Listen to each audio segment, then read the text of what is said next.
دوست کو پڑھاتا ہے کچھ, سمجھ آ رہی ہے نا بات کی. بھیا طائفتم منہم, ان میں سے ایک گروہ سے رات کو مشورے کرتا ہے, غیر اللہ تقول, وہ اس بات کے خلاف جو آپ نے کہی, غیر اللہ اس بات کے خلاف جو آپ نے کہی تھی. یا اس کا ترجمہ کچھ لوگوں نے کیا ہے, وہ اس بات کے خلاف جو اس نے خود کہی, لیکن مضارع کا صیغہ ہے. کس کا صیغہ ہے؟ کس کا صیغہ ہے؟ مضارع کا صیغہ. تقول کسی کے کہنے کو کہتے ہیں, سیکنڈ پرسن کے لیے یوز ہوتا ہے. تو فرمایا جو آپ نے بات کہی تھی اس کے خلاف مشورہ کرتے ہیں. سمجھ آ رہی, یہ منافقوں کا ٹولہ وہاں نہیں بات کرتا, جہاں بات ہو رہی ہو وہاں نہیں بات کرتا, کلیئرٹی نہیں کرتا, بعد میں جا کر بات کرتا ہے. اور حضور صلی اللہ علیہ وسلم کے خلاف, تاکہ معاشرے کے اندر منافرت, ڈس انفارمیشن, مس انفارمیشن پھیلا جائے, لوگوں کے اندر دوسرے کے خلاف یا حضور صلی اللہ علیہ وسلم کے خلاف ایک پروگرام لے کر, پلاننگ لے کر وہ چلتے ہیں تاکہ دین کا, اصلاح کا, فلاح کا کام نہ ہو سکے. یہ ان کا وتیرہ ہوتا ہے, یاد رکھیں. یہ منافقین ہوتے ہیں جو اس طرح کی بات لے کر پھر باہر جا کے کس طرح کہنا, بھائی آج تو نے کوئی سنا ہے انہوں نے کیا کہا ہے, بس اتنی سی بات ہے. جی میں نے تو نہیں سنا, اچھا پھر میں سناتا ہوں. اب پہلے یقین ہو گیا کہ اس نے نہیں سنا, اب جو کچھ وہ سنائے گا وہ کیا ہوگی, غیر الذی تقول, وہ نہیں ہوگی جو میرے آقا نے فرمائی. پہلے پوچھ لیا نا کچھ سنا ہے, مجھے اگر نہیں سنا تو پھر کیا بتائے گا, جو اس کے ذہن میں خود ہے, جو منافقت ہے وہ بتائے. اس لیے اللہ رب العزت نے فرمایا یہ ایسے کرتے ہیں, لیکن اے حبیب صلی اللہ علیہ وسلم گھبرانے کی ضرورت نہیں. واللہ یکتب, اللہ لکھتا ہے, اللہ لکھتا ہے, ما یبیتون, جو وہ بات کو مشورہ کرتے ہیں. اللہ کے ہاں لکھا جائے, اللہ کے ہاں کرام کاتبین ہیں, وہ لکھ رہے ہیں.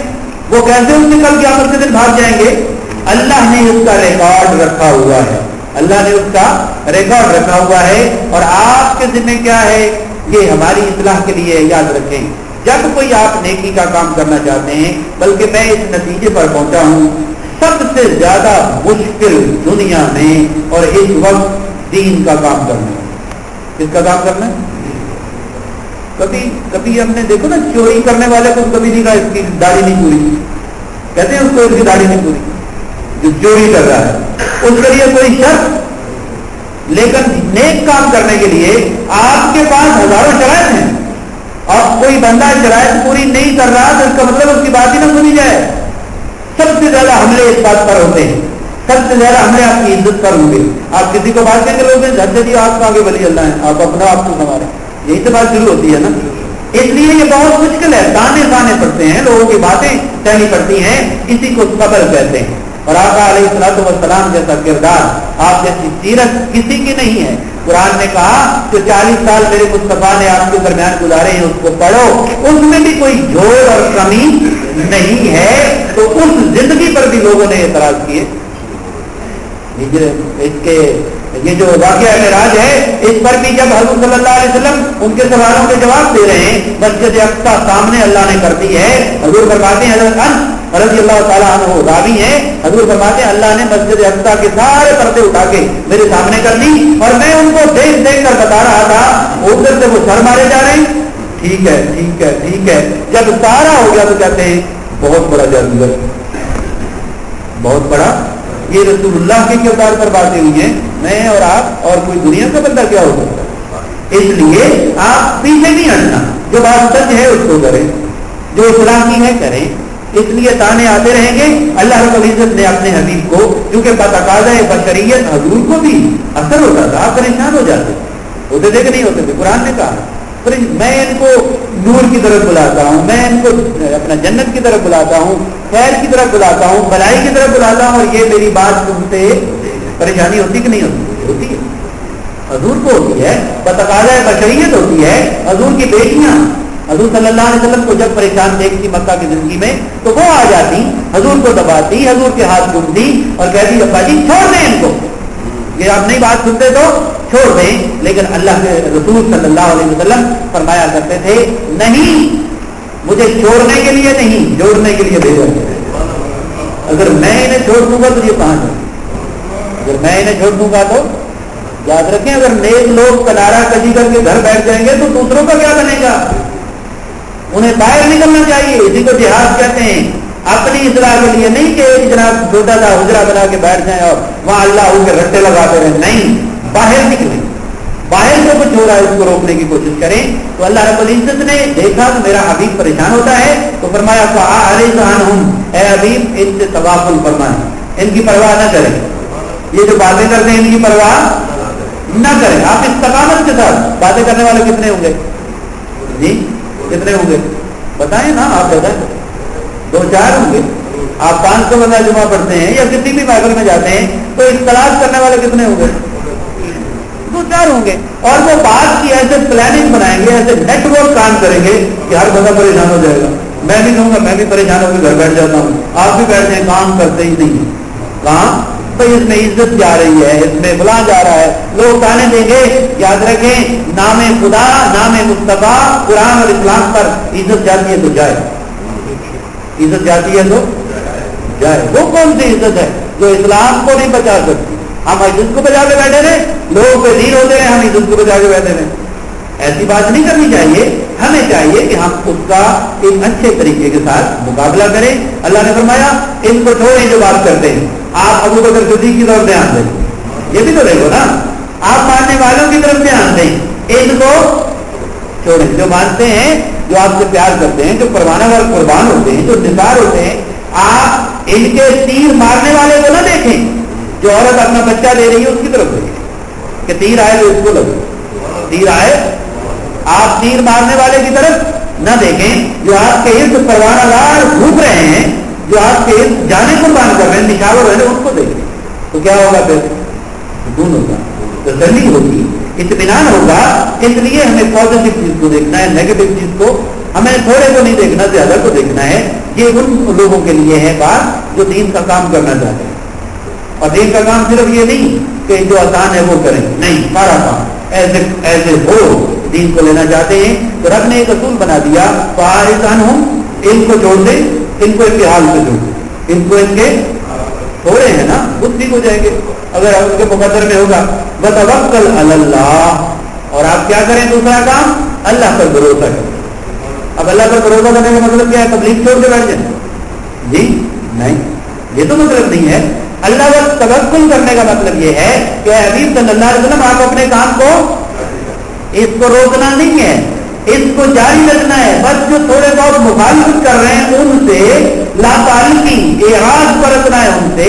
بس آپ اپنے کام کی طرف توجہ دیں, اور جو لوگ آئے ہیں, آتے ہیں, ان کی تربیت کی طرف توکل دیں اور اللہ پر بھروسہ کریں, اللہ پر توکل کریں. اللہ کے حبیب سے بڑھ کر اللہ پر بھروسہ کس کو ہو سکتا ہے؟ رسول اللہ صلی اللہ علیہ وسلم سے بڑھ کر اللہ پر بھروسہ ہمیں ہو سکتا ہے؟ ہمیں تو بھائی روٹی کی فکر پڑی ہوئی, ہمیں تو روٹی کی فکر, ہم درس میں اس لیے نہ بیٹھے روٹی نہ ڈھٹی ہو جائے.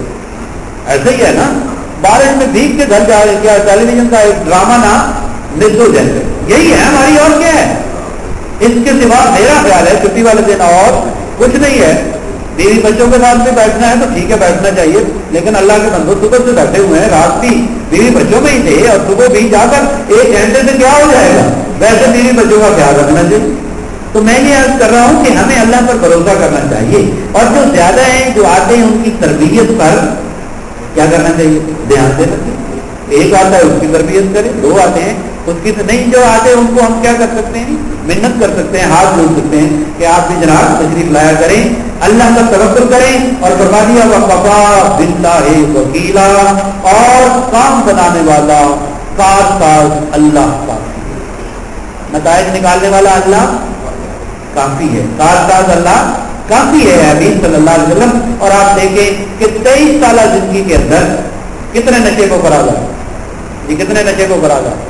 صحابہ کو شہید کیا گیا, صحابہ کی آنکھوں میں تپتی ہوئی سلائیاں رکھی گئی, عورتوں کے 2 ٹکڑے کیے گئے, کچھ کو دیگوں میں چڑھایا گیا. حضور صلی اللہ علیہ وسلم کو طائف کے میدان میں, بازاروں میں پتھر مارے گئے. حضور صلی اللہ علیہ وسلم کو شیب ابی طالب میں بند. بھائی نشے کو فراغ ہیں. آپ دیکھیں کوئی عام انسان ہوتا تو کیا وہ مستقل مزاجی سے کام کرتا رہتا؟ بہت مشکل ہے, بہت مشکل ہے, ناممکنات میں سے ہے. لیکن اللہ نے اپنے حبیب کو اتنا توکل اور اتنا بھروسہ عطا فرمایا تھا کہ کہ ہر شان اپنے کمال پر، کہیں بھی آپ کے پاؤں ڈگمگائے نہیں. دیکھیں آپ حیران ہو جائیں گے کہ ایسے حالات کے اندر جب صحابی کہتا ہے بس دعا کریں، فرشتہ کھڑا ہے میں پلٹ دوں گا، برباد کر دوں گا ان کو، حضور صلی اللہ علیہ وسلم فرماتے ہیں مولا ان کو ہدایت دے، مجھے نہیں جانتے. کس کو نہیں جانتے؟ یہ تو نہیں کہا تجھے نہیں جانتے، یہ تو نہیں کہا نا تجھے نہیں جانتے، اس کو تو کوئی جان ہی نہیں سکتا. جو تجھے جانتا ہے اسے نہیں جانتا. جو تجھے یہ کہا کہ ہجرت کا مقام آ جاتا ہے. لوگوں نے تلواریں باہر نکالی ہیں، حضور کے گھر کو گھیرا ڈالا ہوا ہے. ہاں جی، حضرت علی رضی اللہ تعالیٰ عنہ کو بستر پر لے جاتے ہیں، خود اکیلے ابو بکر صدیق کے گھر جاتے ہیں. دروازہ ابو بکر صدیق نے کبھی بند نہیں کیا. محبت کی بات ہے. جب سے ابو بکر صدیق نے پوچھا یا رسول اللہ میرے لیے کیا حکم ہے ہجرت کا، تو حضور نے پتہ کیا فرمایا تھا؟ ابو بکر ہمارے لیے بھی اللہ بہتر کرے گا. یقین ہو گیا اب ہم اکٹھے جائیں گے. یاد تھا ابو بکر صدیق فرماتے جب سے یہ بات سنی میں نے خدا کی قسم گھر کا دروازہ ہی بند نہیں کیا کہ پتہ نہیں کب حضور آ جائے، پتہ نہیں کب حضور آ جائیں. حضور گئے ہجرت کے لیے گئے، یہ بھی ایک مقام تھا. اور دیکھیں پھر سراقہ پہنچتا ہے، کیا پہنچتا ہے اس حال میں. اس پر گیبن نے لکھا، پروفیسر گیبن کرسچین ہے، اس نے کہا میں حیران ہوں، میں نبی کے بھروسے، توکل، یقین، بصیرت، فیوچرسٹکلی سوچنے پر حیران ہوں کہ نبی صلی اللہ علیہ وسلم، محمد رسول اللہ صلی اللہ علیہ وسلم ننگی تلواروں میں سے ہجرت کر کے نکل رہے ہیں اور سراقہ کو کہہ رہے ہیں کسرا کے کنگن کرے ہاتھوں میں. کہتا ہے میں حیران، مجھے یہ بات سمجھ نہیں آتی. پروفیسر گیبن کی بات بتا رہا. اب وہ بھی ہوا، کیسرو کسرا کے کنگن بھی اس کے ہاتھ میں. اب جو بات اس وقت جو شخص کہہ رہا ہے یار اس کا کتنا مقام ہوگا. پھر آپ اس غار کو دیکھیں، بکری نے جالا کر دیا، بکری نے انڈے دے دیے، اور حضرت ابو بکر صدیق عرض کرتے ہیں یا رسول اللہ میں کافروں کے پاؤں کو دیکھ رہا ہوں غار کے سامنے، اگر انہوں نے جھک کر دیکھا تو دیکھ لیں گے. تو میرے مصطفیٰ نے کہا لا تحزن، آپ کو غم کرنے کی ضرورت نہیں ہے، ان اللہ معنا، اللہ ہم دونوں کے ساتھ ہے، اللہ ہم کے ہمارے ساتھ. یہ بھی مقام ہے. پھر ہجرت ہوتی ہے، پھر کالا القدر علینا کا مقام آتا ہے، پھر جشن ہوتے ہیں، خوشیاں ہوتی ہیں، پھر جنگ بدر ہوتی ہے، عہد ہوتی ہے. دیکھو مقام دیکھو اور میرے رسول کی زندگی کو دیکھو کہ کیسے تسلسل اور مستقل مزاجی کے ساتھ آپ نے کام کیا. یہ معنی ہے اس کا وفا باللہ ہے شہیدہ. وہ جو وکیلا، وہ جو کچھ بھی کہتے رہے کرتے رہے، اللہ سے بڑھ کر وہ کارساز. آج ہمارا یہ یقین ہے، یہ مسلمانوں کے جو 56 ممالک ہیں یہ خود سر جوڑ کر نہیں بیٹھ سکتے، یہ کارساز نہیں ہو سکتے، یہ نہیں کچھ کر سکتے، یہ نہیں پلاننگ کر سکتے. انہیں کیا ضرورت ہے؟ کیا آج مغربی طاقتیں اللہ سے بڑی کارساز ہیں؟